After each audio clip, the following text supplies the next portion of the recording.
Os pré-reformadores, lição 6, classe de adolescentes. A paz de Cristo, meus irmãos. Sou o professor Denis Pereira, diácono da Assembleia de Deus em São Paulo, em Campinas, São Paulo, presidida pelo pastor Paulo Freire, e é um prazer estar novamente aqui para trazer algumas informações e comentários sobre a classe de adolescentes. Nós estamos hoje com a lição 6. Lembrando a todos que temos aqui um trabalho muito forte para as classes de adolescentes, jovens e juvenis, e todo um trabalho focado nessa área, diversos vídeos, por isso é muito importante que você se inscreva no canal e ative o sino de notificações, faça parte da comunidade de quase 20 mil pessoas edificadas pela palavra de Deus todas as semanas através dos nossos vídeos. Curta o vídeo, comente o vídeo, fale para nós de onde você nos assiste, fale como que está a situação aí na sua cidade, no seu estado, e não se esqueça de pegar o link desse vídeo e compartilhar com os seus amigos, com outros pastores, com outros estados, com outros professores, para que mais e mais pessoas tenham acesso a esse conteúdo de qualidade. Afinal de contas, o nosso conteúdo aqui é a palavra de Deus, tá certo? Vamos então à lição 6 para a classe de adolescentes, os pré-reformadores. Aqui na descrição dos vídeos tem todas as minhas redes sociais para você conhecer melhor o nosso ministério e também links para você baixar materiais de apoio em PDF e um link também para você entrar no nosso grupo de professores no WhatsApp. São professores de todo o Brasil, onde compartilhamos materiais e conteúdos para ajudar os irmãos na preparação de suas aulas. O texto bíblico está em Apocalipse 3, de 1 a 6. Essa é uma lição bem histórica, né, com diversas informações, e vale a pena. Eu vou lembrar esta semana, me cobraram de colocar o link aqui de uma sequência de vídeos, são 55 vídeos que contam a história da igreja em detalhe, dos apóstolos até o século XX. São vídeos de 30 minutos, 20 minutos, 25, 40 minutos, enfim, e que contam em detalhes na voz do pastor Marcos Craconato a história da igreja de uma maneira muito minuciosa. Vale a pena você baixar esse material também. Apocalipse 3 e 4. Mas alguns de vocês de Sardes têm conservado limpas as suas roupas. Vocês andarão comigo vestidos de roupas brancas, pois merecem esta honra. Nós estamos aí estudando sobre a história da igreja. E por que isso é importante? Vale a pena lembrar. É importante porque nós conhecemos de onde viemos e, portanto, para onde estamos indo. Não podemos ficar presos ao passado, mas olhar para o passado nos projeta para o futuro.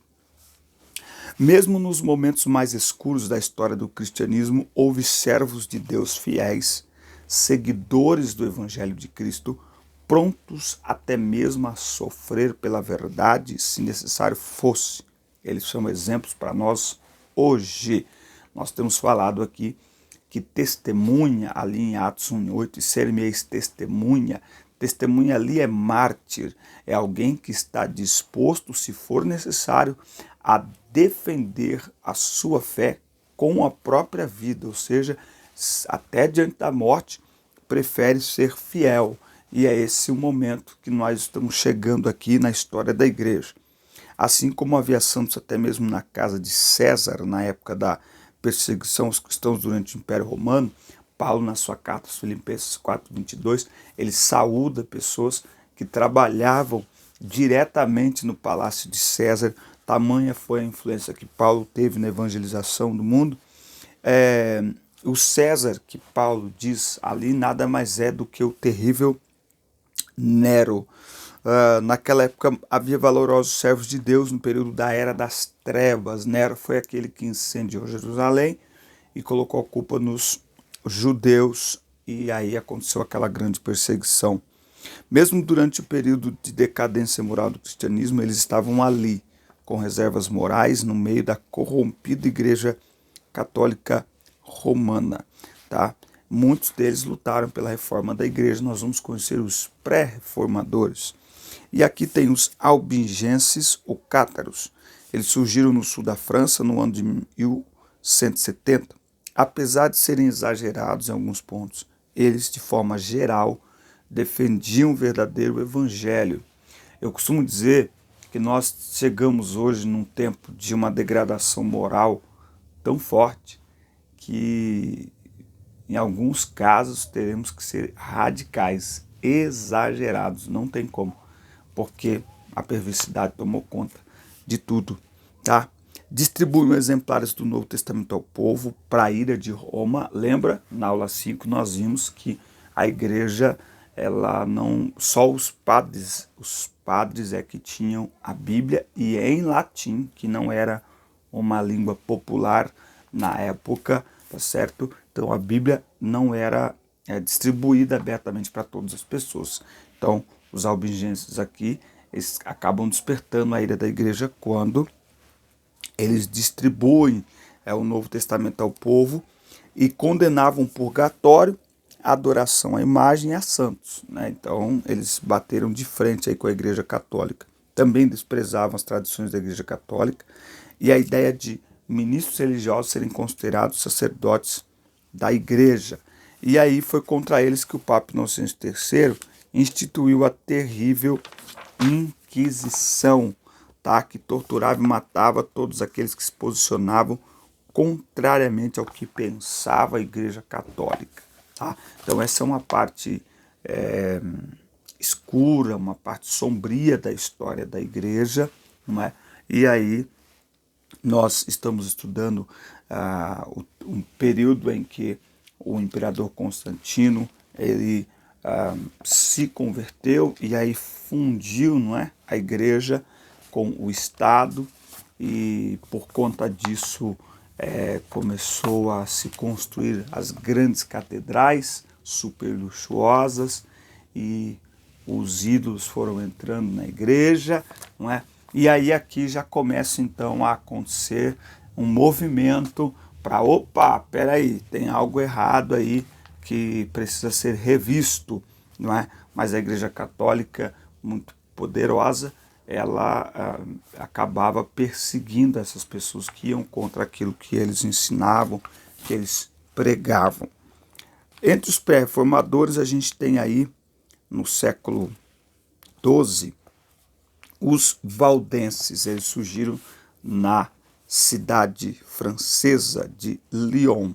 O movimento recebe o nome de valdenses porque foi iniciado por um rico comerciante francês do Delfinado, leste ali da França, cujo nome era Pedro Valdo, que após converter-se verdadeiramente a Cristo, resolveu dar todos os seus bens aos pobres e reuniu todos os fiéis dispostos a combater junto com ele todos os desvios da Igreja Católica Romana. Os valdenses, dizem os historiadores, eram caracterizados pelo desejo de um evangelismo puro. Então, veja que é um movimento que nasce através de uma conversão genuína de alguém. Nós precisamos aprender isso. Onde há conversão genuína, há mudança de comportamento. Onde há conversão genuína, há uma nova vida, não é? Há um novo proceder, não é? E aqui eles não apenas, esse Pedro Valdo e os que se uniram a ele, não apenas discordavam, mas se posicionavam. Nós estamos vivendo um tempo em que precisamos nos posicionar. Eu até quero fazer uma pergunta aqui para os professores que estão nos assistindo. Responde aí para nós nos comentários. Responde aí rapidinho. Você consegue identificar o seu ministério?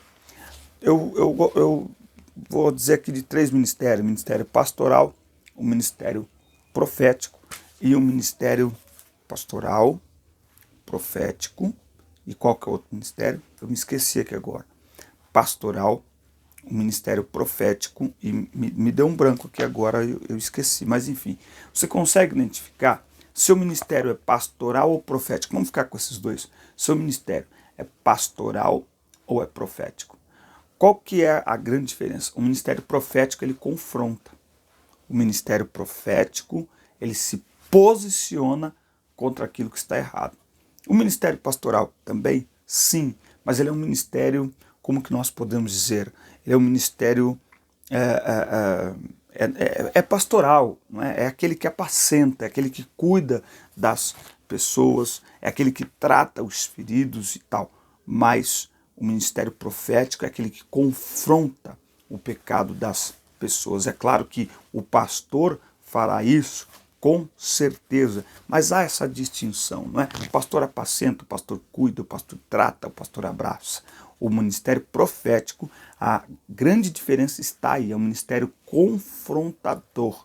Geralmente não é cercado de pessoas, não é um ministério popular, como é o ministério pastoral. Os dois se completam, muitas vezes encontrado na mesma pessoa e às vezes usado de forma distinta em pessoas diferentes. Tá?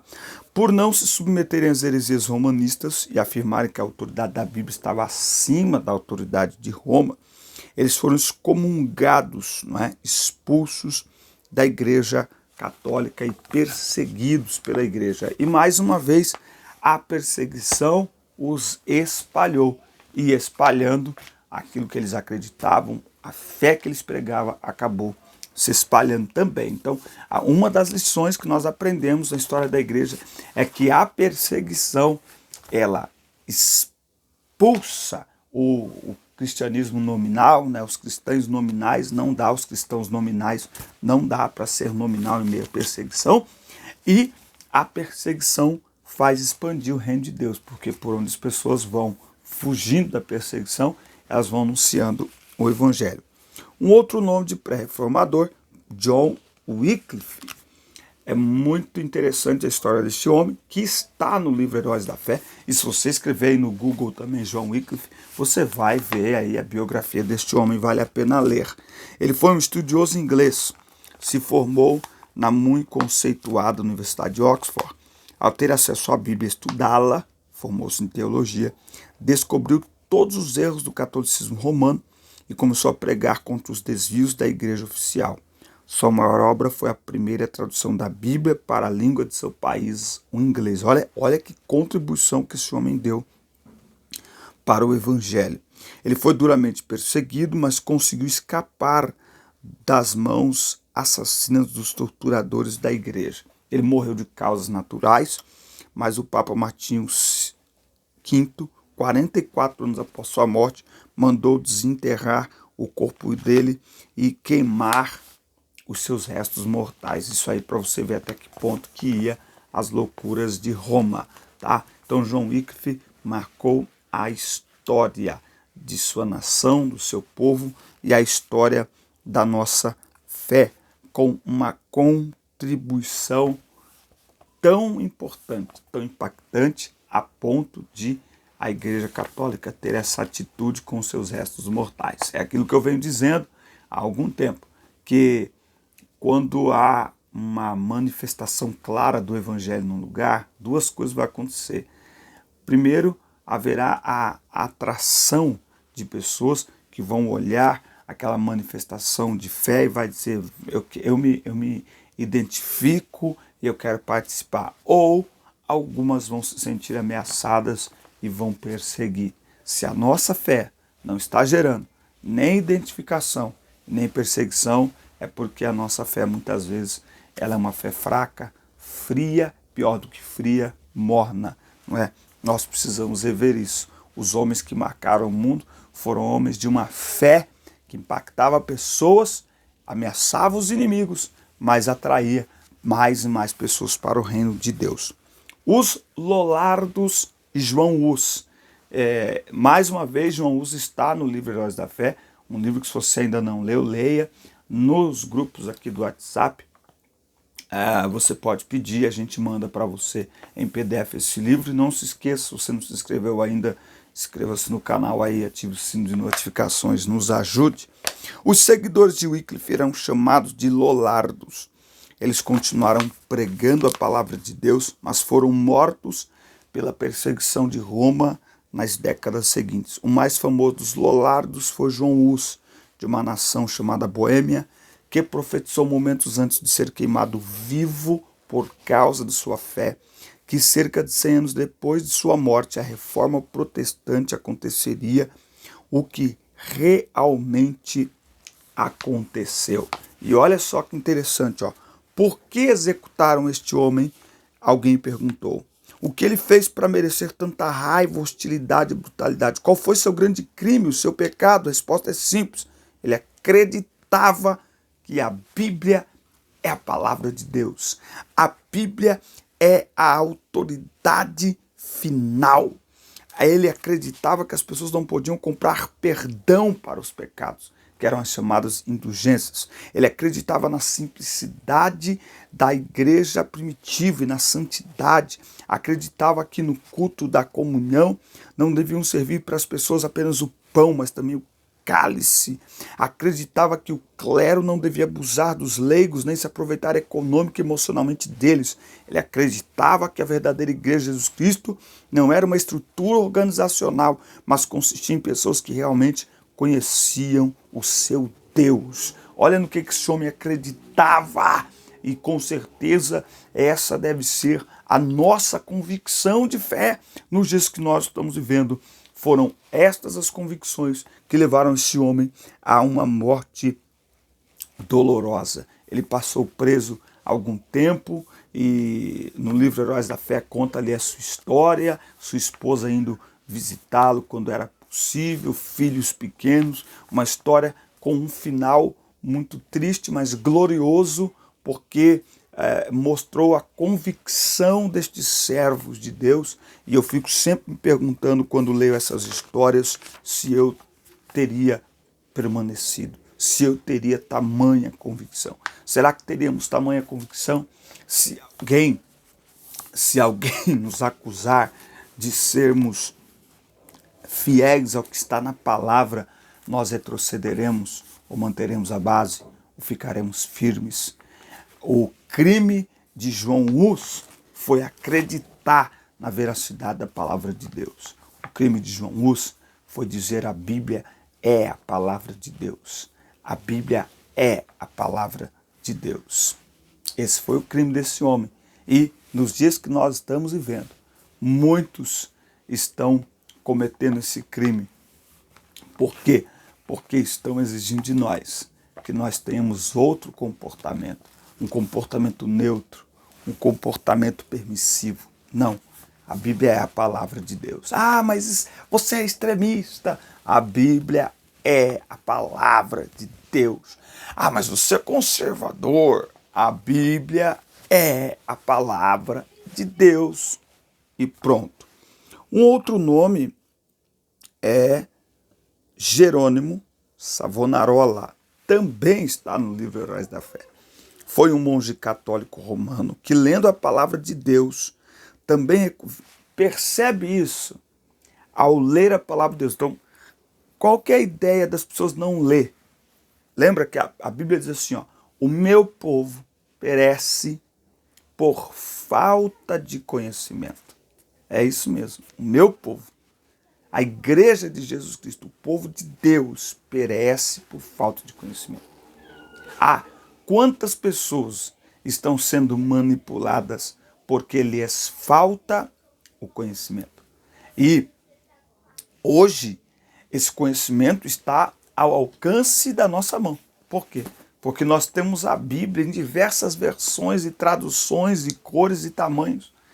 É só abrirmos a Bíblia e lermos a palavra de Deus, meditarmos a palavra de Deus, mas a preguiça espiritual tem levado muitas pessoas para um caminho errado, mesmo estando na igreja, porque se deixam manipular por pseudos mestres, pseudos pastores, pseudos ensinadores, que ensinam o que querem, ensinam a Bíblia como querem, para manipular as pessoas emocional e financeiramente.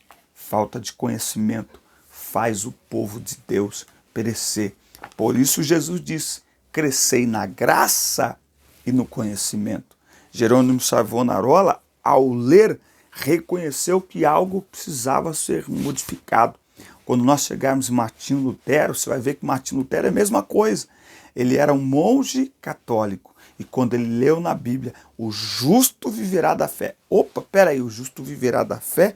Então não é o que eu faço. Agora, Nós estamos falando aqui da Igreja Católica, mas muitos nossos irmãos precisam entender isso. Salvação é graça. Salvação não é comprada pelo dízimo, salvação não é comprada pela frequência nos cultos, salvação não é comprada pelos cargos que se ocupa, nada disso. Salvação é graça, é tudo que Cristo fez por nós. E por que muitos ignoram isso? Porque lhes falta o conhecimento que eles não buscam, preguiçosos espirituais. Bom, ele resolveu então pregar contra os pecados da Igreja Católica. Conta-se que pregava com tanta autoridade e poder que multidões superlotavam as catedrais da época para ouvi-lo pregar. Ele chegou a promover uma reforma moral na cidade de Florença, na Itália, onde o povo abandonou a prostituição, os jogos e a falsidade para seguir a Jesus. Onde o evangelho é genuinamente pregado, transformações genuínas acontecem, e onde transformações genuínas acontecem, há impacto social. Há impacto social. A presença da igreja num lugar deve gerar impacto social. Se a presença da igreja não gera impacto social, transformação social, melhora nos índices de violência e por aí vai, a igreja não está cumprindo o seu papel de pregar o evangelho que muda, que transforma. Porém, a Igreja Católica, preocupada com os ensinos bíblicos de Savonarola, que se chocavam com os ensinos dela, o excomungou, não é? O expulsou e decretou sua morte. Em 1498, ele foi queimado vivo na praça pública de Florença. Entretanto, 19 anos depois, na Alemanha, teve início a reforma protestante com Martinho Lutero, o que é assunto para outra aula. Por que homens inspirados pelo Espírito Santo se permitiram dar suas vidas pela causa do Evangelho? A igreja verdadeira permanece até os nossos dias. Você não quer também fazer parte desta história? Estes homens fizeram a história no seu tempo. Agora é o nosso tempo. Nós precisamos mais do que nunca nos levantarmos, nos prepararmos para defender o Evangelho.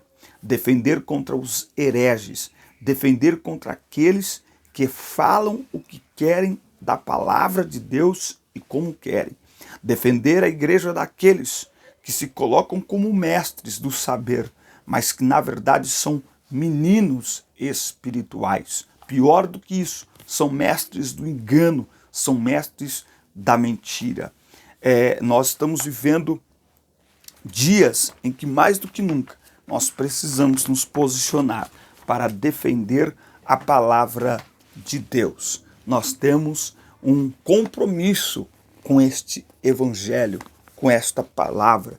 É hora de dizer aos quatro ventos, a Bíblia é a palavra de Deus. A Bíblia, toda ela, é a palavra de Deus. Ah, mas não sei o quê. Bom, existem interpretações da Bíblia e fato é que muitas pessoas a interpretam de forma equivocada. Mas interpretações equivocadas não devem gerar um pensamento de que a Bíblia é um livro equivocado. A Bíblia é a palavra de Deus. Preparemo-nos de coração, de alma, de espírito, emocional, psicológica e espiritualmente para defendermos o Evangelho de Jesus. Esta geração precisa de defensores do Evangelho, de pessoas que se levantem para dizer o que está na palavra e para combater os mentirosos e enganadores que cada dia ganham mais e mais adeptos, porque falam o que as pessoas querem ouvir, falam o que os ouvidos querem ouvir. Que nós nos levantemos com coragem, com a sã doutrina. Estamos vivendo o tempo do cancelamento da internet. Que nos cancelem, não tem problema, mas onde quer que o Senhor nos levar, sejamos fiéis à palavra de Deus, pregando a verdade e mostrando que a Bíblia é a palavra de Deus. Por isso que como professor de escola dominical, eu tenho por hábito, nas minhas pregações, citar muitos textos bíblicos, rechear o sermão com textos bíblicos. Eu fico triste quando vejo pessoas citando filósofos, frases de não sei o que. Pelo amor de Deus, pregue a Bíblia. A Bíblia é mais do que suficiente. Que Deus abençoe vocês, um forte abraço, assista a culta, compartilhe, inscreva-se no canal e até o próximo domingo. Um grande abraço, Deus abençoe vocês.